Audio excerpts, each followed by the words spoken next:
এবার নদিয়ার একটা ছবি দেখাবো যেখানে ধানতলাতে জমির দখল নিতে দোকান ভাঙচুর করা হয়েছে। এমনই চাঞ্চল্যকর অভিযোগ। যে ছবি দেখছেন পুরো ভেঙে দেওয়া হয়েছে দোকান শুধুমাত্র জমির দখল নেওয়ার জন্য।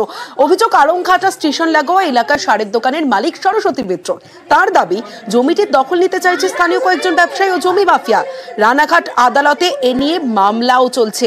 এরই মধ্যে শুক্রবার রাতে দোকানে ভাঙচুর চালানো হয়, যে ছবি আপনারা দেখলেই বুঝতে পারবেন।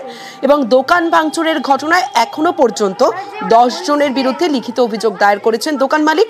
তদন্তে ধানতলা থানার পুলিশ। মানতে নারাজ অভিযুক্ত এক ব্যবসায়ী।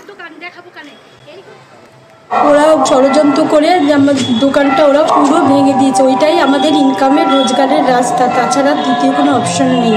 কেন ভাঙলো? কেন মালিক না জানি আমাদের প্রমোটারদের কাছে বেচে দিয়েছে। এখন প্রমোটাররা চাচ্ছে আমাদের ওখান দিয়ে তুলে দিয়ে ওরা নতুন বিল্ডিং করবে, কিন্তু আমাদের সব ডকুমেন্টস আছে, এগ্রিমেন্ট আছে, সব কিছু। তা সত্ত্বেও ওরা মানছে না। ওরা গায়ের জন্য আমাদের মেরে ফেলতে চাচ্ছে, আর আমাদের ওখানে ব্যবসা করতে দিতেই চাচ্ছে। বলছে তোদের মেরে দেবো।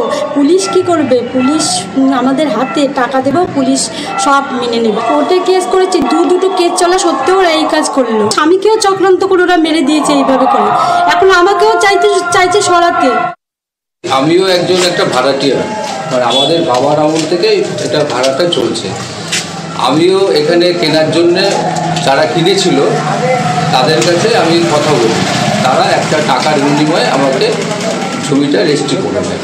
কিন্তু যেহেতু বন্টননামা হয়নি, যার জন্যে আমি নির্দিষ্ট জায়গা করা হয়নি। কে বা কারা ভেঙেছে এটা বলতে পারবো। আপনি বলছেন এগ্রিমেন্টের কথা, যে উনি কিনতে রাজি হয়েছিলেন, কিন্তু এগ্রিমেন্ট বা কোনো প্রতিশ্রুতিপত্র আপনারা করেন? প্রতিশ্রুতিপত্র করা হয়নি, যে বিশ্বাসের উপরে এটা ছিল।